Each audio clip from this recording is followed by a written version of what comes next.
eventually Hawaiian voters repeal that. But we begin to see the marriage movement emerging in the 1990s, in part as a response to the marginalization of gay people, the ways in which the stigma of AIDS has become sharper, but also the ways in which AIDS makes gay and lesbian people realize how unbelievably legally vulnerable we are without marriage. And so the push to actually mainstream LGBT life through marriage, through parenting, and so on, is constantly met by this pushback by a growingly radical conservative movement to say, no, you are not like us at all. Listeners, your oral history calls from the 1990s. Tell us a story of coming out, of seeing people like you represented positively in the mainstream media for the first time in some cases, or whatever you remember. 212-4. I'm following a Porsche Boxster from Chestnut Ave in Bernardsville to Bedminster on AT&T Way. 97 when Ellen came out, and it was amazing to see myself represented in the mainstream media. I was somebody who had been living as a straight person for many years and struggling with the idea that that was a possibility, despite the fact that I had many people in my life personally who were gay. But then seeing somebody who I loved, showing herself to be a part of that community, the gay community, was huge. So, and there was a group of us who met at a very special place that's called Identity House, where there were women who were 21 years old to 60 years old in the mid-90s who were still struggling with coming out. So, seeing being representative in mainstream media was a really big step in feeling very accepted. Thank you so much for that memory. Jenny Livingston, the director, calling from Brooklyn. You're on WNYC. Thank you so much for calling in. Yay! Well, I love the show, so I'm happy to call in. So, Paris is Burning, the film I made that was released in '91, is now in re-release at the Film Forum, where it had its debut. The film was made by New York audiences who hadn't seen images of LGBT, African American, and Latinx, trans and queer community, the ball world. And the images we made back then really mattered. It was hard to make independent films that were queer back then. The money wasn't forthcoming. People didn't think there were gay audiences or LGBT audiences. Didn't think straight people would want to see images of our lives, which is, I think, really, selling straight people short in terms of, like everyone sees images of aliens and, images of past historical eras. Why wouldn't straight people be able to see gay stories? So anyway, this film has moved forward, and my film and other films of that era of the 90s have engendered RuPaul's Drag Race and Pose and other TV shows and films that happened because we, had the faith that we could somehow get those films made. And just last week, in a professional setting, a woman I didn't know turned to me, actually in a restroom, knew who I was, and said, she's an African-American woman. She said, I'm trans. I saw your film. It changed my life. So the images that we put out and that we as audiences support really make a difference in people's lives. And that's great that it's out of film form right now for people to see on a big screen if they never saw it or see it again. How much do you think changed in the decade of the 90s since Paris is Burning came out early in the decade in 91? And I hear what you're saying about how films that took risks like yours paved the way for others to feel it was safe, or for studios to feel they could be profitable. How much changed over the course of that decade? I think it changed a lot, but I think it changed slowly, and I think what's happening now, the explosion in the golden age of television, both in nonfiction and fiction, it was slow growing. I don't think by 99, like, everything had transformed, because our culture does change slowly. I mean, think of, images, how long it took for there to be African-American filmmakers who, get big studio films. It hasn't happened quickly, even though we we could all see, the studios could all see that the numbers were there.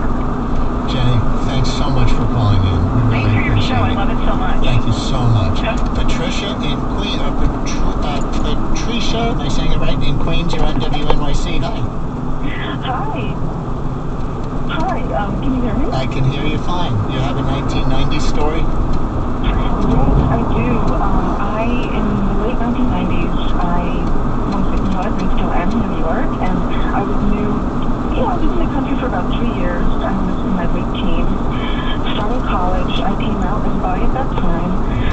It was very contentious to be out as bi in such a politicized time, but I thought that being out was the political gesture of the era, so there I am, kind of doing what I think I should be doing, and being really grateful for living in a city where I could be out as bi, whereas being from another country where it would not, in a rural place, in another country where that would not have been so welcome. So it wasn't the most pleasant thing to be out as bi, both in my family and out into the world at that time. And I want to share that because these days, when I look at how far we have come, when I look at public figures like Sara Ramirez, who's done a lot for the bi community and who's been so vocal, I'm really grateful, and I feel like we really are at a tipping point that's different from the bisexual tipping point that was hinted at in Time magazine in the early 2000s, but I think we are in a moment of acceptance, and I'm really glad to see Sara at events like World Pride tonight. It's just very meaningful to me.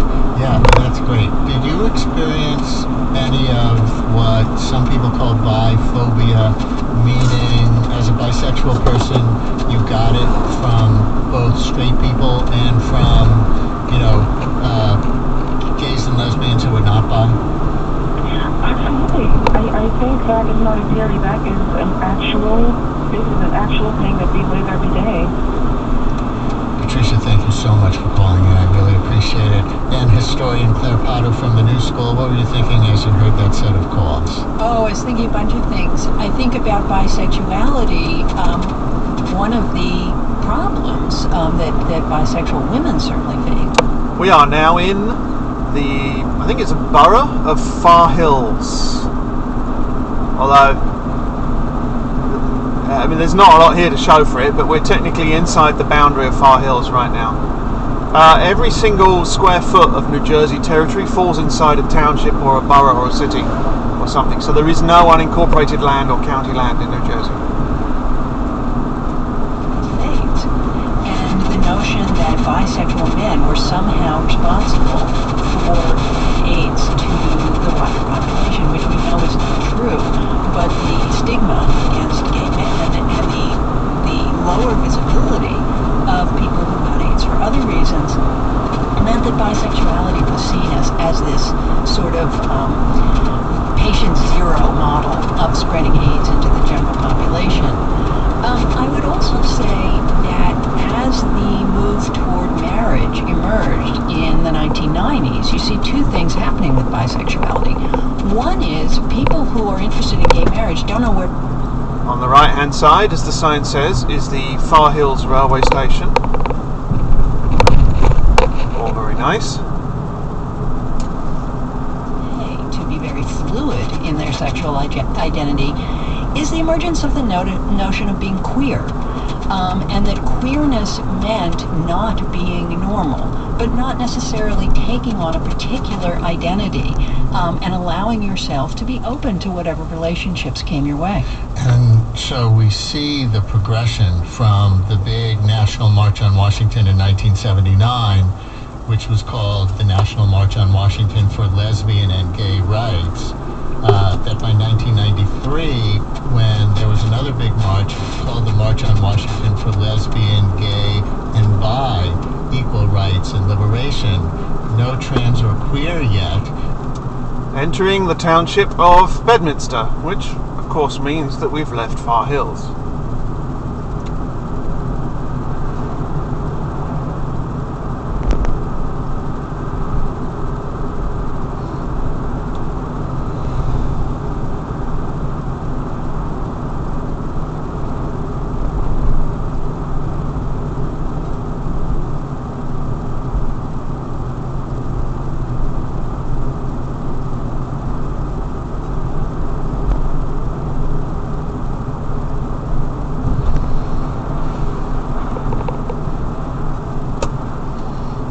I was to go straight here, I would end up on Lamington Road, and the Trump National Bedminster Golf Course would be on the left, presumably with some discreet Secret Service men hanging around.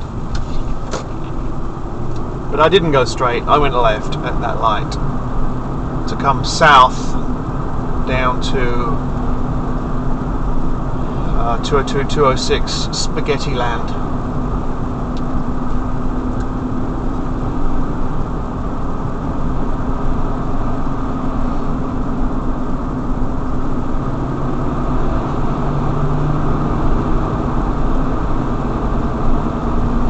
There's the municipal offices for the township of Bedminster on the left.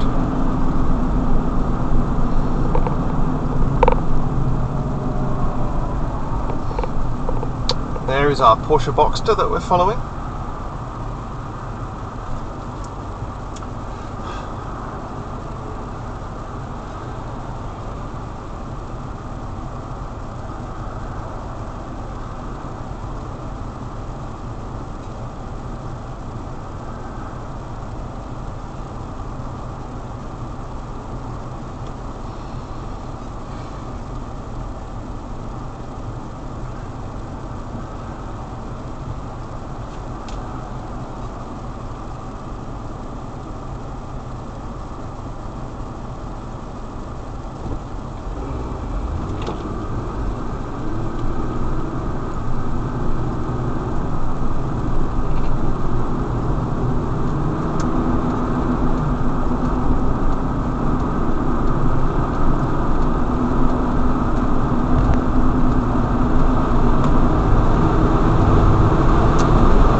Entirely sure why that Outback came off on the slip road and then went back to the road.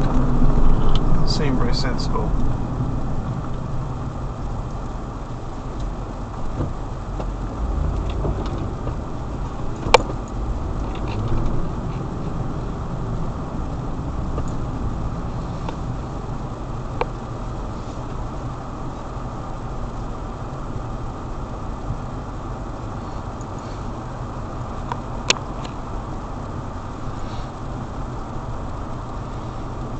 I'm not putting the radio back on here because we're in the shadow of a hill, and the radio gets all choppy in this area and it just annoys the crap out of me.